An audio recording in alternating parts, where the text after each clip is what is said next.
আজকে হচ্ছে রোববার। রোববার একটু ঘরে ভালো মন্দ, মানে ভাই ভালো মন্দ বাজার করে আনে, ভালো মন্দ একটু রান্নাও হয়।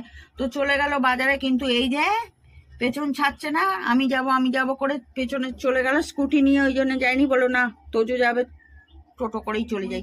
তো চিকেন চিকেন বাগদা চিংড়ি, ডলকে আবার দেখাচ্ছে এটা আমাদের বাগদা চিংড়ি আছে, আর এটার মধ্যে কাঁকড়া আছে, গ্রেপস আছে, কত কি বাজার করে নিয়ে এসছে। বাবারে বাবা, বাজার করার শেষ নেই।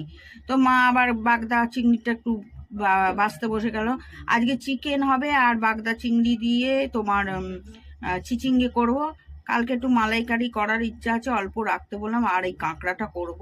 আর কারণ চিকেন আমার ভালো লাগে না, মাটন ভালো লাগে, হাঁসের ডিম ভালো লাগে। ওরা চিকেনের ভক্ত, কি যে ভালোবাসে কে জানে। আমি আর মাছের ভক্ত, মাছ যে কোনো মাছ দেবে, শুটকি মাছ বাদে আমি সব রকম মাছ ভক্ত, ভালোবাসি, খেয়ে নেবো। আর ইনি বাজার করে এসে হাঁপিয়ে গেছেন, আবার পোলিও খেয়ে এলো। পোলিও খেয়ে এসে আবার আমাকে দেখাচ্ছে, দেখো ভোট দিয়ে এলাম। হ্যাঁ, আমি বললাম তুই তো পোলিও তো খেয়ে নি, ভাত তো খাস না, বলেছিস ছোট বয়সে গোলগাপ্পা চেহারা ছিল, এখন তো যত বড় হচ্ছিস রোগা হয়ে যাচ্ছিস। আর দুষ্টুমি তো মানে শেষ নেই। এই দেখো ভোট দিয়ে এসছে, দেখাচ্ছে আঙুলটা কালিটা।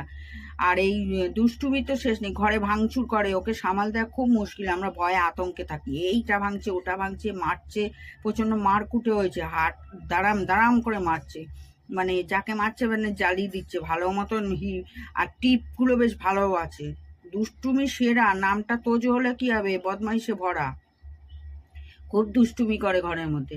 তো ভাই বললো চল ডাবের জল কাটি, কারণ রোববার হলে একটু ডাবের জল ওই তোজো আর দলকে দেয়। তো আমি আবার অনলাইনে একটা যন্ত্র অর্ডার করেছি, সেই যন্ত্রটা এসে গেছে। আমি বললাম এইটা দিয়ে কাটতো, ডাবের জল কাটা যন্ত্র নিয়ে এসেছি, না হলে আবার অনলাইনে ফেরত দিতে হবে।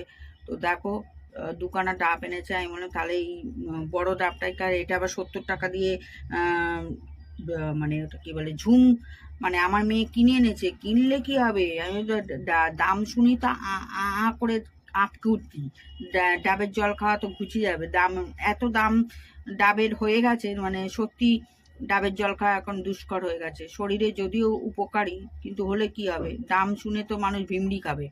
তাও বললাম এটা দিয়ে কাট, ও বললো না এটা দিয়ে কাটা যাবে না, এটা অন্য ডাব কাটা যাবে, কিন্তু এটা দিয়ে দা দিয়েই কাটতে হবে, কারণ ভেতরে শ্বাস হয়ে গেছে। আর এই শ্বাস নিয়ে আমাদের বাড়ি মারামারি চলে, কে আগে খাবে কে আগে খাবে না, এই করে।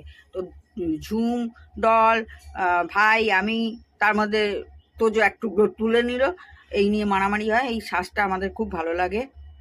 আর ওর দা দিয়ে কেটে এটাকে সারানো হয়েও গেল। আর তার মধ্যে বাবু একটা টুকরো খেয়ে নিলেন। সত্যি এটা খুবই মানে সুস্বাদু লাগে ভেতরে। তোমরা কি ভালোবাসো শ্বাস খেতে?